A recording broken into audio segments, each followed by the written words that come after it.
With your headline news, I'm Lynn Russell. A Detroit man has been sentenced to 16 to 40 years in prison after he drove a woman to leap to her death last summer. It happened after a minor auto accident on a bridge. Witnesses say Martell Welch dragged Talitha Word out of her car, assaulted her, and stripped her of most of her clothes after their cars were involved in the collision. She jumped 24 feet into the Detroit River when he came after her with a tire iron. First of all, I'd like to apologize to the Word family for the loss of their daughter. I never intended for Miss Word to die. I am no way, no how, guilty of second-degree murder. To drag her out of a vehicle, to bang her head into the hood of a vehicle, to bust her car, to have verbal threats, I'm going to throw you off the bridge, I'm going to hit you with this tire iron. I mean, and once she jumped, to seal her coffin by saying, good for the I mean, you must not have thought that she was a person. Welch was convicted of second-degree murder last month. His lawyers had argued that the victim was using drugs and her death was an accident or a suicide. A property owner considered one of Los Angeles' worst slumlords is back in custody after 8 years on the run. Charles Feldman has the story. Vijayan Sharma is not a happy man. 8 years after being convicted for more than 100 housing code violations in buildings he owned, Sharma was in custody to face justice again. It's been a while. The court previously... You see, Sharma skipped town in 1987 after being sentenced to 23 months in jail. He skipped very far. Authorities say he went to Fiji, to India, to Canada, to Scotland, and ended up in, of all places, the Catskill Mountains in New York State, where he was arrested last week. In the scheme of things here in Los Angeles, he's at or near the top of the worst violators, the worst slumlords that we've had in the city. For his part, Sharma told CNN in a sort of captive interview that he is innocent. My tenants were victims because they did not get low rent any longer after I left. I had the cheapest rent in the city. I was very competitive. No doubt Sharma's rents were low, but apparently so were his standards. These are but a few of the evidence photos taken of the 5 buildings he was cited for. And this former tenant is not exactly grateful for Sharma's self-proclaimed generosity. The rooms were falling apart. A lot of water was leaking, and he wouldn't fix it. All the stairwells were falling. Everything was bad. Sharma may not be a slumlord in just L.A. Authorities believe he may own other rundown properties elsewhere in the United States and abroad. Sharma's own brother, in fact, is himself a convicted slumlord. I'd rather not speak of it. The fact that he was convicted on so many counts does not leave Sharma daunted. You've got leaky faucet, that's 1 count. If someone uses an extension wire, that's 1 count. If there's a peeling paint, that's 1 count. If there's 1 roast somewhere... Well, you get the idea. Sharma is clearly a man who does not want to go to jail, which may be unfortunate because that original 23-month sentence could now become as much as 56 years because he chose to flee. Charles Feldman, CNN, Los Angeles.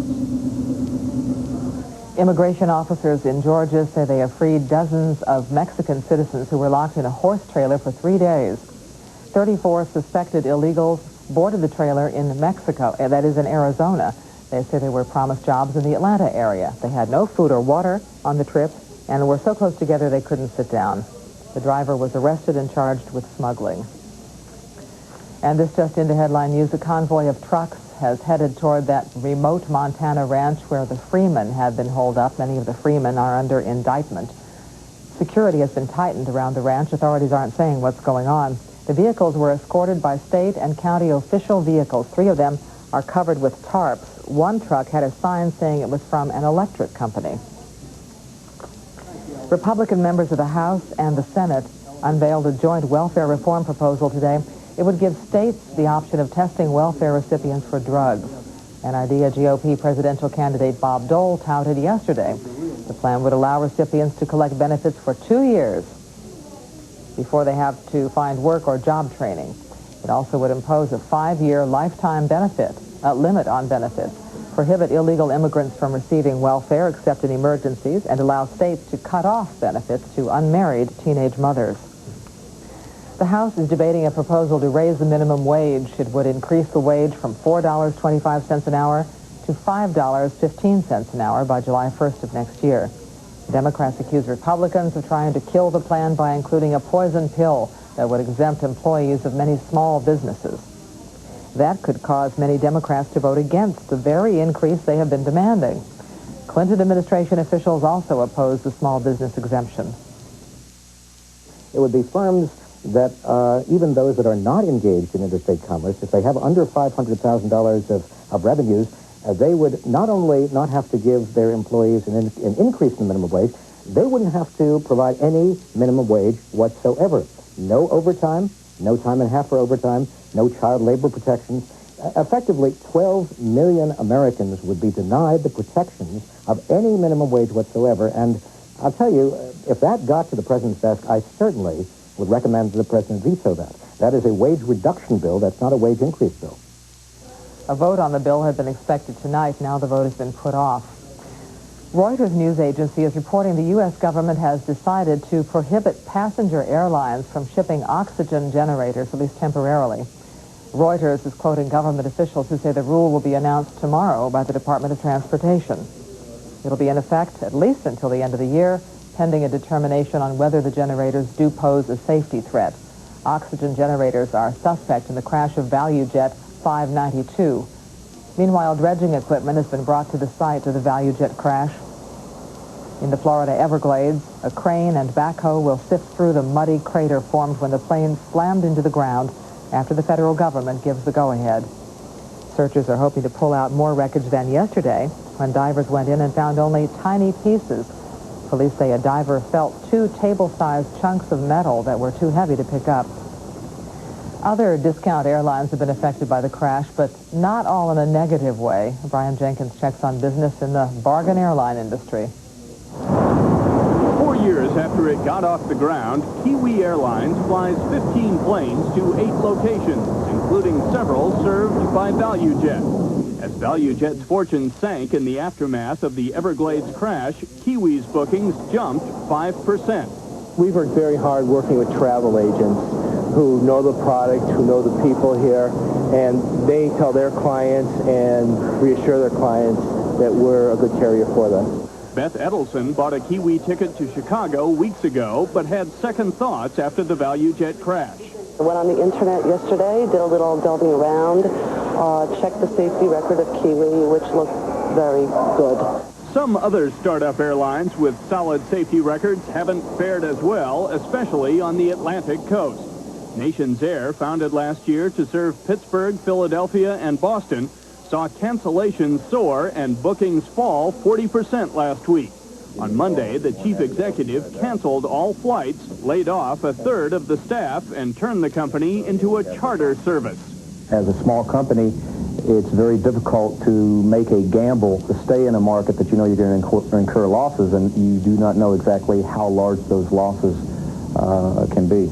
Carnival Airlines business has suffered, partly because an FAA report issued last Thursday and since corrected mistakenly listed Carnival as having 2 serious accidents during its 8 years of operation. We have never had any serious accidents. We had a couple of minor incidents. JetTrain, launched in January to fly between Pittsburgh, Newark, and Orlando, saw advance bookings drop off last week, too. But it's actually filling more seats on flights this week than before the ValuJet crash. Rubing says the boss that travelers look past negative news. A parallel is drawn between low cost on the one hand and equating that with low safety, and the two really are not related. Low-cost carriers have caught on in a big way in the past few years. Since 1990, new airlines have been started at a faster clip than the industry has seen since right after deregulation took effect in 1978. The ValuJet crash has made low fares less alluring, and advertising a strong safety record simply reminds people of the risk of air travel, however small. Kiwi is developing a new ad campaign to stress the experience of their pilots and mechanics who average 20 years on the job, and to emphasize that while Kiwi is low cost, it's not no frills. Those selling points may keep it ahead of some competitors in the short run, but airline analysts say what counts with consumers over the long haul is price. Brian Jenkins, CNN, Newark. In D.C., they are up in arms over what to do with the block the president lives on. John Holloman looks at the controversy. This is what the most famous city block in America, 1600 Pennsylvania Avenue, has looked like since shortly after the Oklahoma City bombing last year. But if the National Park Service gets its way, the whole area around the White House will get a whole new look, sort of. The best single notion, which is the return of this great avenue to its configuration as it was originally conceived, as a curve. Ugly concrete barriers would be replaced by plants and trees. The street itself would be curved in front of the White House. Historians say that would cause Washington's first planner, Pierre L'Enfant, to turn over in his grave because he wanted people at the White House to be able to see the Capitol and vice versa. The L'Enfant plan for Pennsylvania Avenue, which was certainly to be a straight line, not to have a curve there. City planners say it would be well worth the estimated 10 years and $40 million to turn Washington's #1 tourist attraction from an eyesore into a pastoral pedestrian sanctuary. But Republicans, like Minnesota Senator Rod Graham, say building a park like this is just caving in to terrorists, while reopening Pennsylvania Avenue to vehicular traffic would knock 15 minutes off a crosstown commute. Graham's has introduced a bill to reopen the street to traffic. The controversy over Pennsylvania Avenue is certainly nothing new. In fact, debate over this little stretch of roadway and what to do about it has been a national topic of discussion for more than a century and a half. The Historical Society of Washington has pictures of how it used to be. In 1840, it was a dirt road used by workmen to haul stones for the Treasury building, which blocked the Capitol White House view. In 1860, Treasury was in place and the road was still dirt. 1907 saw this paving crew at work, very controversial at the time, followed by an even bigger flap 3 years later over installing streetcars. The Park Service says if its plan is completed, it could last for the next 100 years. But they also point out nothing in this town happens according to plan, and there's no money for this one yet. John Holloman, CNN, Washington. Could it be Toys R Us is not playing by the rules? Well, the government thinks about that next in Consumer News. And later, putting on a happy face. This is Headline News, a CNN network.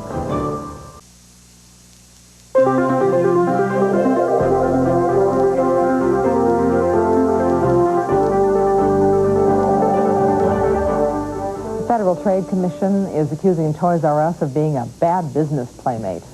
It says the toy chain bullies toy makers and fixes prices. Alan Dodds-Frank looks at what's behind all this. A top Federal Trade Commission official charged Toys R Us prevented consumers from getting the best price possible for this Hollywood hair Barbie doll and many other popular toys. The FTC says the nation's largest toy retailer used its muscle to keep prices up and its competitors down. Toys R Us allegedly pressured manufacturers to keep the most popular toys away from discount warehouses such as Price Costco and Sam's Club. Toys R Us today does not offer the lowest retail prices. But what it does have is market power. And by that we mean the clout to get manufacturers to stop selling popular toys to the discount clubs. That's exactly what the FTC alleges Toys R Us did here. In the $19 billion domestic toy industry, the Toys R Us chain of 600 stores accounts for $1.05 spent on toys. Toys R Us complained to manufacturers that discounters try to cherry-pick the best toys at Christmas when 2/3 of toys are sold. To prevent that, the FTC alleges, Toys R Us orchestrated anti-competitive agreements among manufacturers, such as Mattel and Hasbro. What we're doing is telling our suppliers we reserve the right to carry whatever we want, and they understand that. They agree with us. The company has been under FTC investigation for 2 years since discounters began complaining. Now it faces a lengthy hearing on the FTC's proposed orders to stop anti-competitive practices and some fierce competitors. This is not an industry that is dominated by Toys R Us. If anything, Toys R Us market share peaked about 3 years ago and is now under very serious competitive assault. Toys R Us insists it has done no wrong and will fight the charges. The The company's chief executive calls the FTC action government at its worst and vows the company will remain fiercely competitive. Alan Dodd-Frank, CNN, New York. The chairman and CEO of U.S. Air says the status quo is not an option for that Virginia-based airline. He says the airline has to change its course and expand in order to stay competitive. He says growth would allow the fifth largest airline to make better deals with aircraft manufacturers and to offer a better frequent flyer program. Another record high on Wall Street. The Dow Jones Industrial Average gained 41 points to close at 57.78.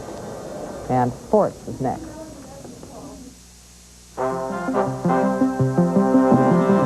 Play of the Day is brought to you by Office Max, saluting the following athletes for going to the max. We go to Yankee Stadium. Mariano Rivera on the hill, 2 outs, top of the ninth. Torey Lovullo hits the broken bat pop-up, but Rivera is there with the shoestring catch and the roll. The Yankees win it 7-3. Look again as Rivera makes the amazing catch for the final out. Trips over the baseline, but still manages to look graceful. It's Mariano Rivera with the play of the day.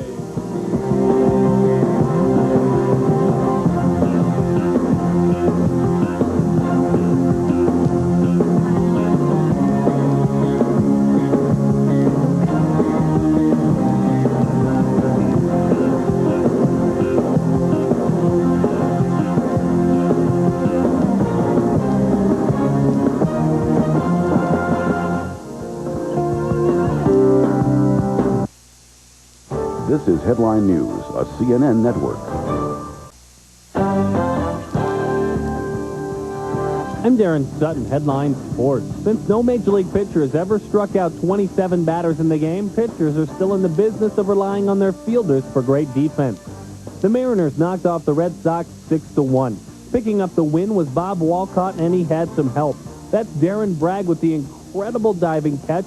And, of course, the kid, Ken Griffey Jr., had to join in the fun. Seattle put a 5 spot on the board in the 5th. The Brewers handed the Indians a 10-8 loss. This is Mike Matheny. He delivered the 3-run double for Milwaukee.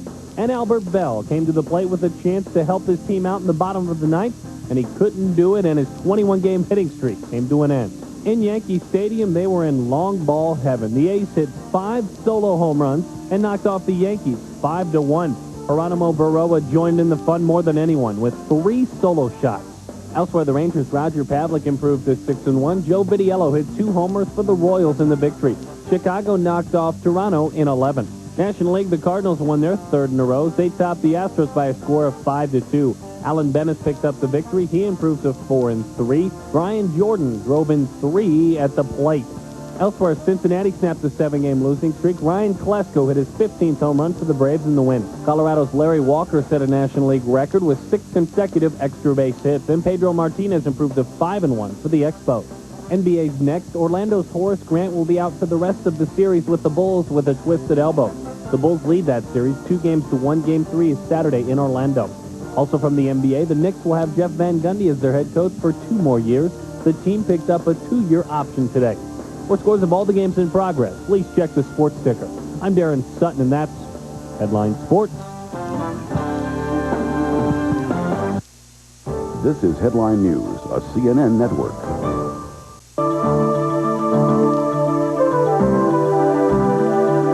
A California woman whose son was slain in Italy has given birth to twins.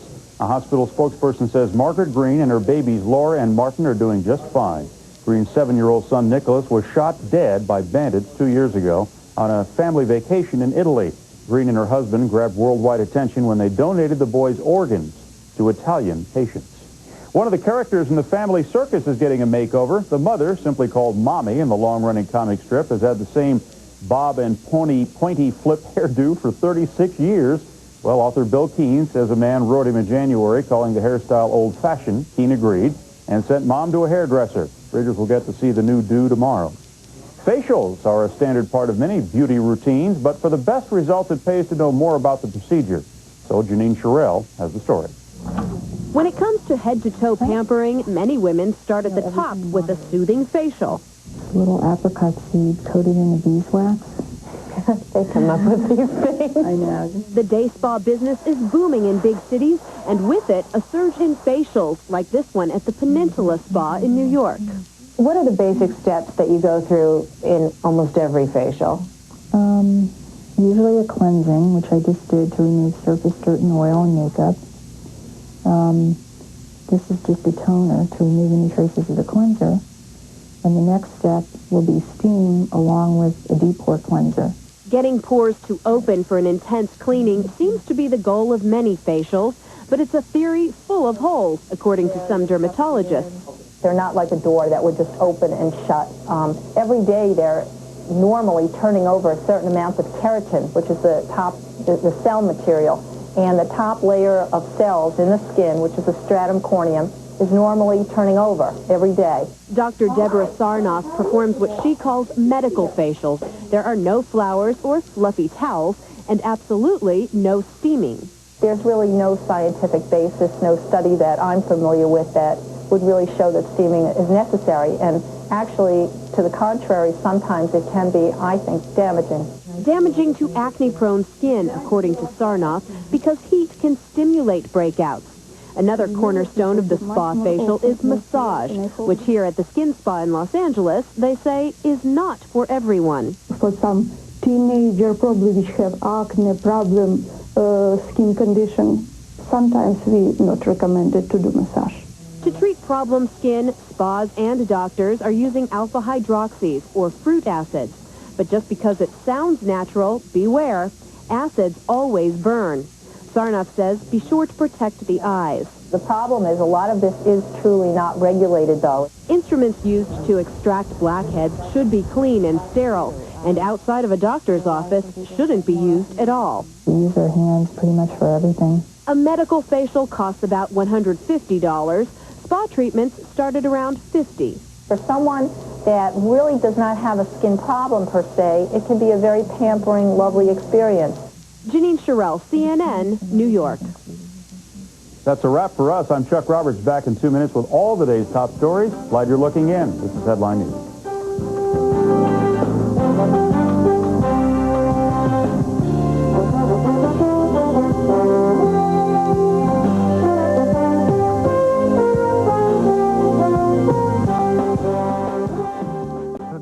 Attempted attack.